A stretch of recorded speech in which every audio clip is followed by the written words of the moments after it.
رسول صلی اللہ علیہ وآلہ وسلم نے فرمایا، انسان کبیرہ گناہوں سے اجتناب کر رہا ہو تو 5 نمازیں ایک جمعہ سے دوسرے جمعہ تک اور ایک رمضان دوسرے رمضان تک درمیانی عرصے میں ہونے والے گناہوں کو مٹانے کا سبب ہے۔ حضرت ابو ہریرہ رضی اللہ تعالیٰ عنہ سے روایت ہے کہ ہم رسول صلی اللہ علیہ وآلہ وسلم کے ساتھ تھے، اتنے میں ایک دھماکے کی آواز آئی۔ رسول صلی اللہ علیہ وآلہ وسلم نے فرمایا، تم جانتے ہو یہ کیا ہے؟ ہم نے عرض کیا، اللہ اور اس کے رسول خوب جانتے ہیں۔ رسول صلی اللہ علیہ وآلہ وسلم نے فرمایا، ایک پتھر ہے جو جہنم میں پھینکا گیا تھا 70 برس سے پہلے، اب اس کی تہہ میں پہنچا ہے۔ 2 شخصوں کو دیکھ کر اللہ تعالیٰ مسکراتا ہے۔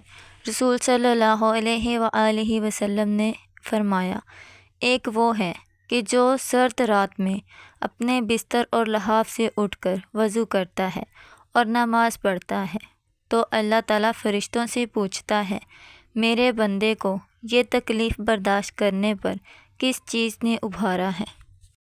فرشتے جواب دیتے ہیں کہ تیری رحمت کا امیدوار ہے اور تیرے عذاب سے ڈرتا ہے۔ اللہ تعالیٰ فرشتوں سے فرماتا ہے، گواہ ہو جاؤ، اس کی امیدیں پوری کرتی ہیں۔